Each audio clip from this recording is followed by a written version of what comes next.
Jangan-jangan Pak Ridwan Kamil bayar uang susu anaknya itu, uang selingkuhannya pakai uang negara, kan bisa jadi kan gitu.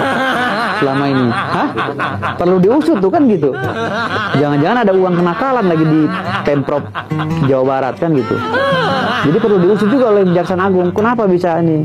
Dari mana uang untuk membiayain ini? Ridwan Kamil, Lisa Mariana, dan isu perselingkuhannya. Mari kita bahas. Izin sedikit ya berita yang lagi viral ini. Dan aku yakin semua warganet nggak ada yang menduga. Apalagi komentar-komentar netizen ya. Banyak banget yang judgement sama penampilan si mbaknya itu. Dibanding-bandingin sama istrinya. Pendapat aku pribadi sebagai perempuan, nggak ada yang nggak mungkin sih. Ya, tapi apakah pada saat itu RK benar-benar niat atau benar-benar selingkuh menjalani hubungan atau cuma cinta satu malam, itu yang perlu dipertanyakan. Kan seperti pengakuannya Kang RK itu dibilang ketemu sama wanita itu hanya satu kali. Tapi mungkin ketika ketemu sama wanita itu satu kali, Kang RK ini lupa pakai yang namanya pengaman. Atau mungkin pengamannya bocor atau sengaja dibocorin. Kan kita nggak tahu, siapa tahu itu jebakan siluman.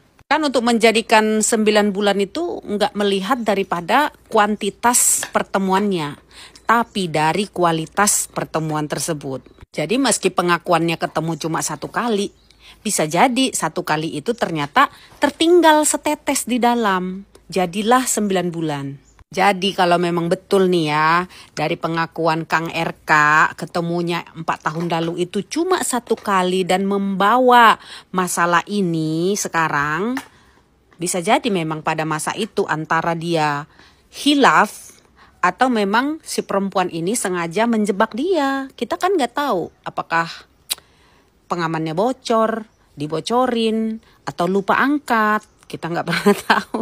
Baru gue tinggal liburan udah ada berita baru. Perkara Gundik minta keadilan, say. Begitu gue landing Tokyo, terus nyalain HP, baru gue sempet bisa baca DM terus banyak yang minta nih gue kasih pendapat soal Gundik yang minta keadilan ini. Dan gue kaget juga nih, siapa lelakinya gitu ya, say. Ada aja gebrakan pergundikan di tahun 2025 ini. Terus jangan pada salfok sama mata gue yang sebelah ya ini merah, baru gue tetesin air mata, untung bukan air bah. Jadi gue sempet agak bingung nih dengan konsepnya Gundik minta keadilan kayak mana gitu saya ceritanya. Kalau kata gue mah dari awal lu udah memulai perselengkian itu, kan lu udah tahu nih, lu aja udah kagak adil sama keluarga seseorang, terus sekarang lu minta keadilan tuh kayak mana?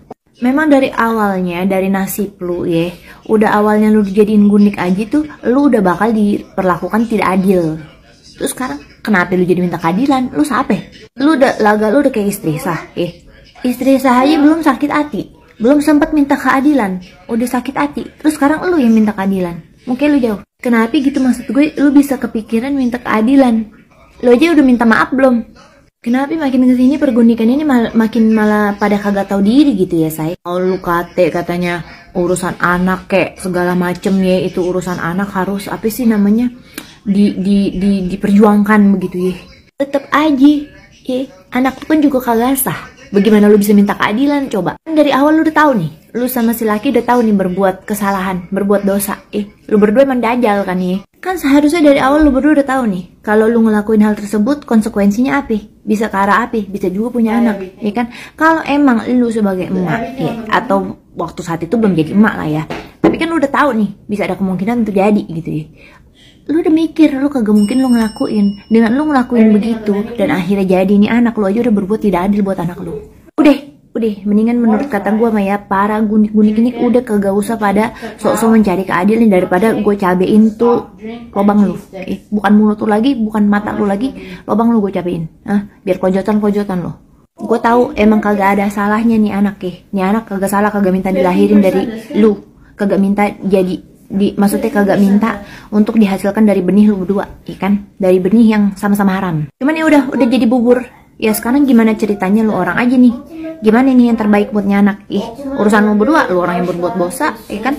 Lu orang ya yang mencari solusinya bagaimana. Tapi kalau lu ngomong soal keadilan, jangan berani-berani lu ya. Dari awal lu sudah memutuskan untuk buat seperti itu sampai akhirnya bisa menjadi anak kan. Sebelum jadi anak kan berbuat dulu ya. Itu namanya lu sudah berbuat tidak adil kepada keluarganya, juga kepada sebenarnya juga kepada diri lu sendiri. Kok maunya dijadiin gundik, cuma dijadiin cerup-cerup doang, cerup-cerup sosis, ya kan? Terus sampai akhirnya begitu jadi anak, lu tuh sudah tidak adil ke anak lu sendiri. Jadi jangan sok-sok minta keadilan. Emang udah gak ada keadilan buat lu di sini. Tau gak?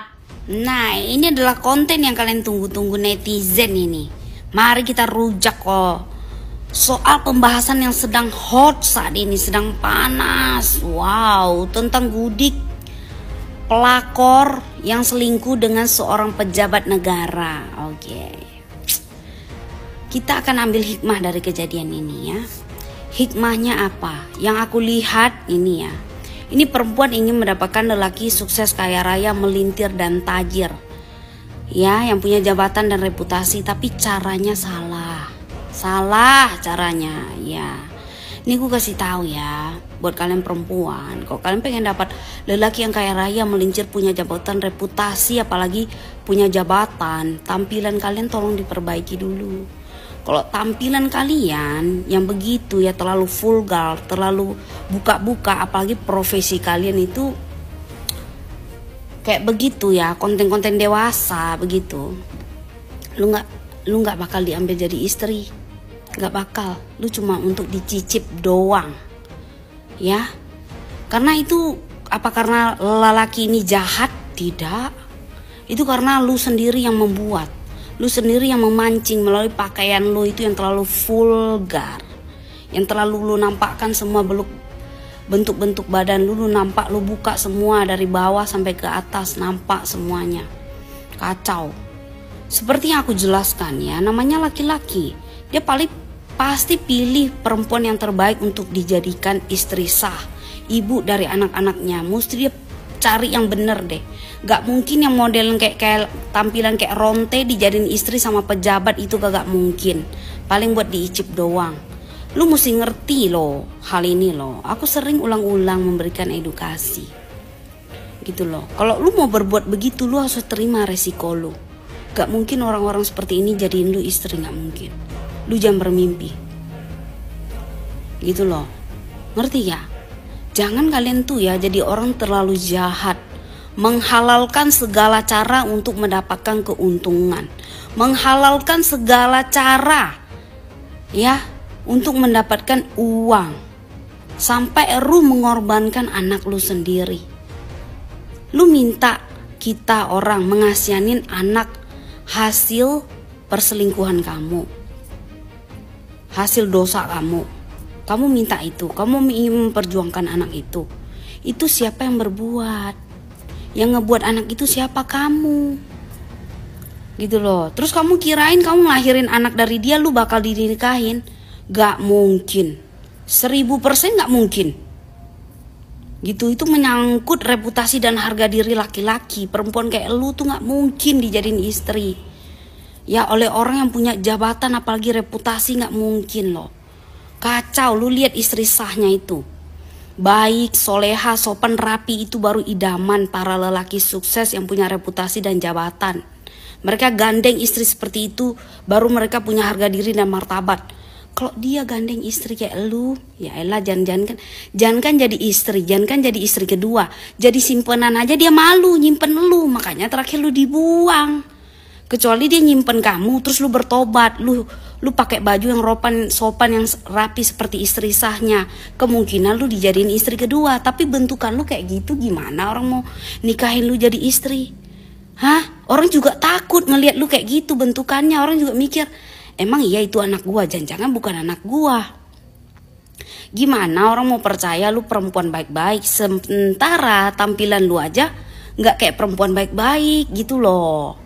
Ngerti gak? Gimana sih orang bisa percaya gitu loh? Aduh, sedangkan orang baik-baik aja, perempuan yang baik-baik aja kelihatan dari tampilannya aja, ada orang gak percaya dia cewek baik-baik, orang aja bisa ngatain dia munafik. Apalagi yang terang-menerang kayak kamu, apalagi yang kamu lakukan tidak benar ya, menyicipi suami orang gitu loh. Kalau kamu hari ini mau mencari keadilan untuk anak kamu, susah loh.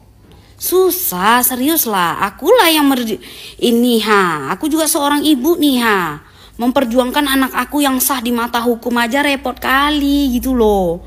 Yang sah, yang terang benderang secara agama dan hukum aja susah gitu loh. Apalagi kamu kak aku. Aduh pusing aku lihat cewek kayak gitu, nggak paham aku. Kasihan kali loh kakaknya kadangnya dihujat sama orang. Tapi kasihan mau kayak mana, itu perbuatan lu sendiri kak gitu. Aduh makanya kita jadi perempuan tuh agak-agak lu tanya sama diri lu apa yang lu inginkan. Itu yang lu buat. Lu jadi perempuan kalau mau dapat cowok yang baik-baik, tampilan lu mesti baik juga, jangan vulgar. Kok tampilan lu seperti vulgar kayak gitu, terburai-burai begitu, ya lu dapatnya orang-orang yang hanya ingin menikmati kamu doang. Gitu loh, sekarang lu udah menjadi seorang ibu, coba kamu mulai merubah diri kamu, menjadi contoh yang baik untuk anak kamu. Gitu loh, untuk kelangsungan anak kamu. Kalau kamu benar-benar yang menjadi seorang ibu ya, kamu memikirkan masa depan, reputasi anak kamu ubahlah profesi dan tampilan kamu gitu loh. Jangan sampai anak kamu nanti mencontoh kamu. Jangan sampai nanti terjadi anak lu dicicipin orang, hanya dicicipin orang doang, jangan. Lu kalau bener-bener mikirin anak lu rubah penampilan lu harusnya loh. Gitu, ini kejadiannya kelihatan banget, lu tuh cuma mencari keuntungan gitu loh. Malu loh, dia pejabat, lu malu loh dia mau ngakuin kamu. Kecuali tampilan kamu masih baik gini-gini, mungkin dia masih oke gitu loh. Aduh. Kasian pula mbaknya. Ini kita dari sisi ceweknya ya, dari sisi cowoknya belum sempat gue sepil. Nanti aja lah, berat kali pembahasan ini, aku pokoknya pusing ya gue lu masalah hidup orang ini. Ya Allah, belajarlah kalian guys, jadi perempuan belajar, tolong ya. Bukan sekali dua kali aku ngasih edukasi, udah sering kali. Ini ada sampelnya yang kita lihat. Oke, sekian, semoga bermanfaat. God bless you all. Lagi rame banget cerita pergundikan di kalangan pejabat. Kalau buat aku itu kan hal yang biasa sih, karena 90% pejabat di Indonesia itu doyan main enong-enong dan punya gundik. Kenapa aku bilang kayak gitu?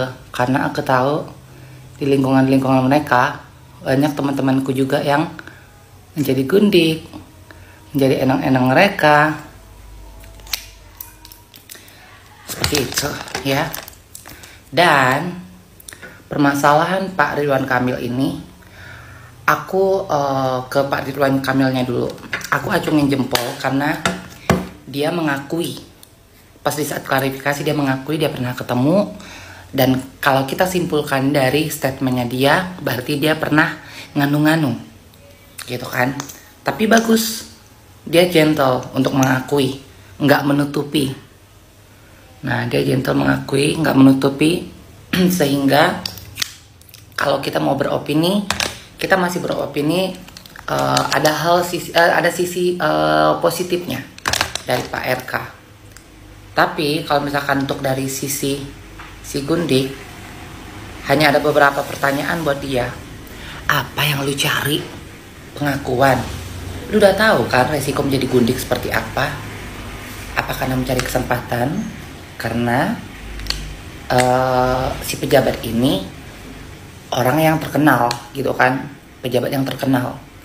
Jadi lu ambillah momen untuk mengaku kalau lu hamidun dari dia dan lu adalah seorang gundik dari dia. Sebenarnya ada beberapa sisi mata pisau di sini. Dari si perempuan otomatis, tapi kayaknya dia nggak punya malu juga sih. Jadi kalau misalkan kita mau berspekulasi tentang malu, mungkin kayaknya si gundik nggak malu. Karena kalau misalkan dia malu, dia pasti berpikir itu suami orang ya untuk direbut sama dia. Jadi kita ambil sisi negatifnya. Si perempuan hanya butuh uang untuk secara tidak langsung mendapatkan uang dari Pak Ridwan Kamil. Nah, ini blush on yang aku pakai ini nih. Ini O2 ini bagus banget tuh. Jadi muka kalian tuh kayak kelihatan glowing. Aku nggak pernah pakai bedak guys. Aku cuma pakai day cream aja. Terus dipakein blush on ini, dia glowing. Jadi kayak tuh blush on cair, bagus banget sih, rekomen itu. Kalau misalnya kalian pengen samaan kayak aku, kalian cek di keranjang kuning. Nah, untuk di sisi Pak Ridwan Kamil juga, kita berpikir ke negatifnya dulu. Sisi negatifnya dulu. Secantik apapun kalian, sepintar apapun kalian, seromantis apapun kalian, sekira apapun kalian dengan pasangan kalian, namanya laki-laki nggak akan pernah ada puasnya, ya. Untuk istrinya, ibu cinta yang sabar, mungkin ini cobaan buat keluarga kalian. Untuk Pak Ridwan Kamil juga harus bisa introspeksi diri. Dan untuk pejabat-pejabat Indonesia, seperti yang aku bilang, 90% pejabat Indonesia itu suka bermain enong-enong dan rata-rata punya gundik. Jadi kalian sebelum akan ada Ridwan Kamil seterusnya, lebih baik para pejabat kalian bekerja dengan baik, ya. Jangan kalian simpan gundik-gundik itu atau beli enong-enong itu dengan uang pajak dari masyarakat, gitu kan. Karena yang menggaji kalian adalah kita, masyarakat Indonesia yang membayar pajak. Dan untuk semua enong-enong